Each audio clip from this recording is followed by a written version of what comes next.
Hello students, welcome to the chemistry class. So students, in our today's class, we will discuss about types of adsorption. Adsorption of gases on solid can be of two types, physical adsorption and chemical adsorption. Let us discuss physical adsorption first. When gas molecule or atoms are held to the surface of a solid by weak van der Waals forces of attraction, then it is called physical adsorption. Physical adsorption is also known as physisorption or van der Waals adsorption. Let's look at an example. In the adsorption of dihydrogen means H2 on the surface of finally divided platinum, right? H2 molecules are first attracted towards the surface of platinum by weak van der Waals force. This is hydrogen atom and this is platinum, right?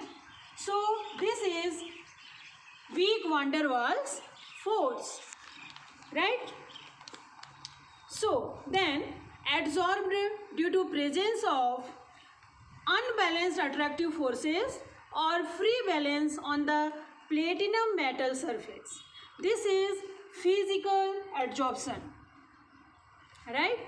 This is physical adsorption. Here platinum is the adsorbent and hydrogen molecules is the adsorbate. Note, there is no chemical bonding between the adsorbent and the adsorbate. Thus, we can say that is physical adsorption occurs when a gas accumulates on the surface of a solid by van der Waals forces without the formation of a chemical bond between the adsorbate and the adsorbent. Now, let us discuss chemical adsorption. Chemical adsorption or chemisorption is defined as the phenomena that occurs when gas molecules or atoms are held to the surface of a solid by chemical bonds. In the example of hydrogen molecule and platinum, this is platinum. On increasing the temperature, the adsorbed hydrogen molecules on the surface of platinum dissociate into hydrogen atoms. These hydrogen atoms are held strongly by platinum through chemical bond. This is chemical bond. Chemical bond can be ionic or covalent in nature. In some cases, both physical and chemical adsorption may take place at the same time, and it may not be possible to identify the types of adsorption. The basic characteristics of adsorption defined on this is characteristics, right?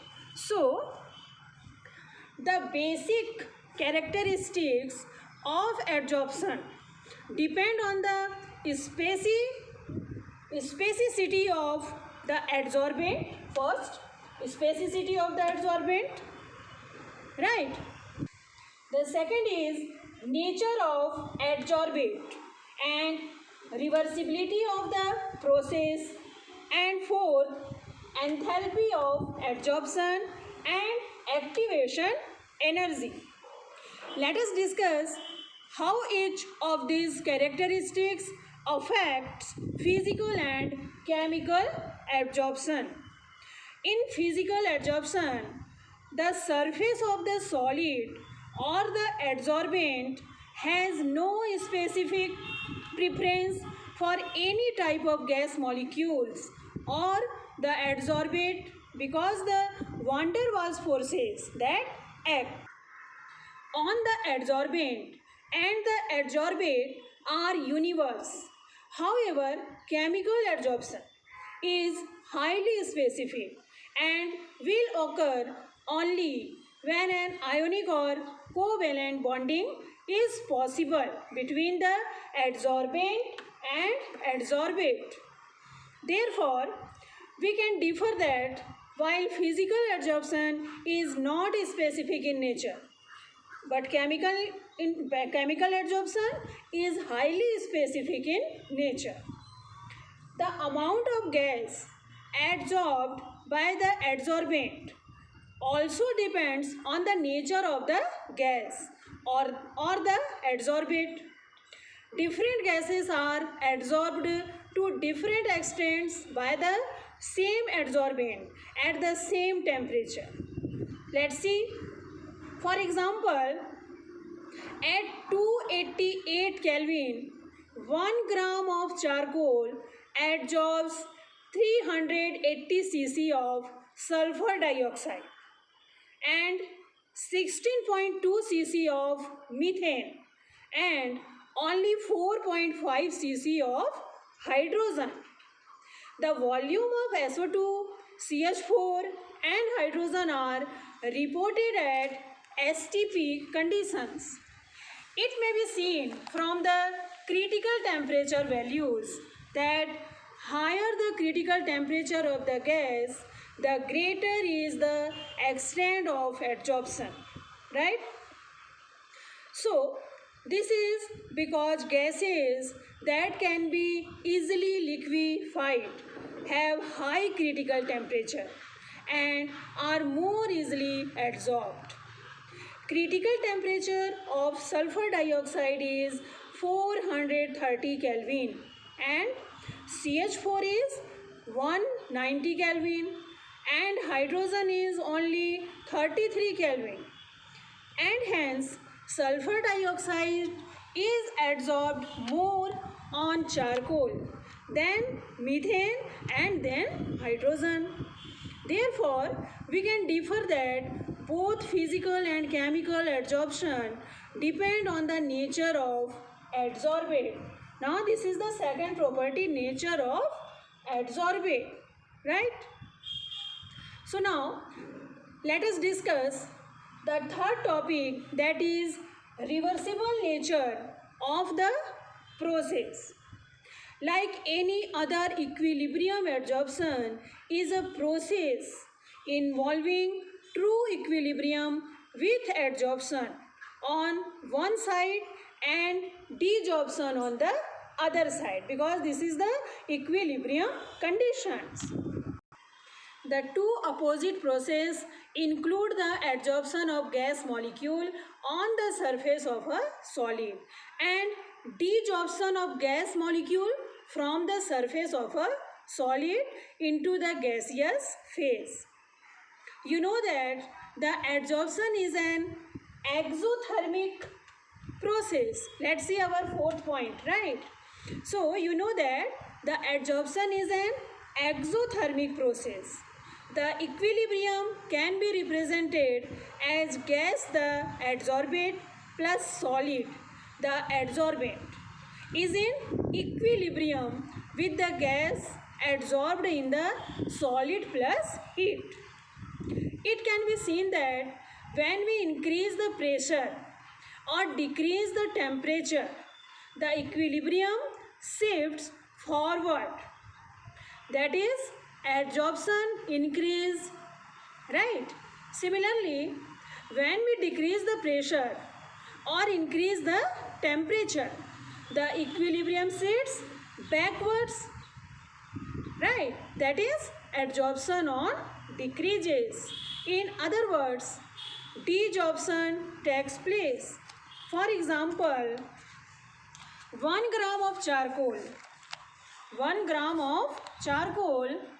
adsorbs about 10 cc of nitrogen at 273 Kelvin temperature and 20 cc at 244 Kelvin temperature and 45 cc at 195 Kelvin.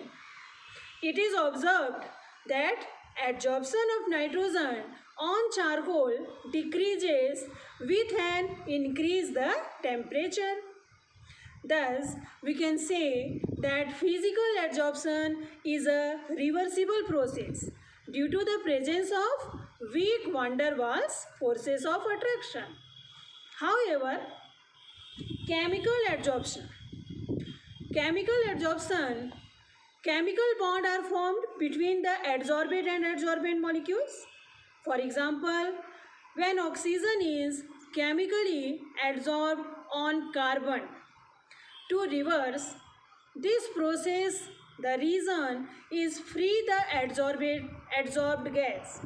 However, the reverse process releases carbon monoxide or carbon dioxide instead of oxygen. Hence, chemical adsorption is irreversible in nature. Therefore, we can conclude that while physical adsorption is a reversible process and chemical adsorption is a irreversible process. So now, next, let us discuss the enthalpy change of adsorption. Okay, this enthalpy change associated with physical and chemical adsorption. So let's see in physical adsorption. Since the van der Waals forces of attraction are weak, so the heat evolved or the enthalpy of adsorption is very little, around 20 to 40 kilojoule per mole. But in the case of chemical adsorption is also an exothermic process. However, in chemical adsorption, surface compound form and the forces involved are similar to chemical bonds.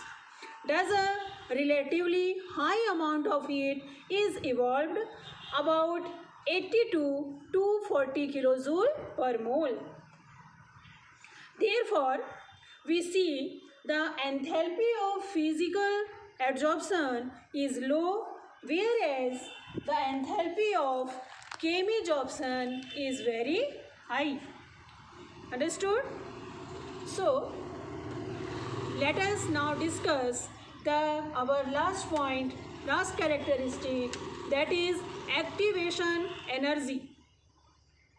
Activation energy is the minimum energy required to convert reactants into respective products. So, physical adsorption involves only weak van der Waals forces and does not involve the formation of surface compound or any chemical bonds. So, therefore, does not require activation energy. But, however, as chemical adsorption involves the formation of surface compounds, so activation energy is required for the formation of chemical bond between the adsorbent and the adsorbate. A gas may be physically adsorbed at low temperature but chemically adsorbed at high temperature. During the adsorption of hydrogen on nickel at low temperature, but hydrogen is physically adsorbed on nickel, however at high temperature. Hydrogen gas chemisorbed on the surface of nickel. In other words, an increase in the temperature supplies the necessary activation energy for the formation of surface compounds, and the process is called activated adsorption. We can therefore conclude that physical adsorption requires no appreciable activation energy, while chemical adsorption requires high activation energy. Understood? So now, that's all about the characteristics of adsorption. So students, I hope these topics are clearly understood to all. See you in our next class. Thank you.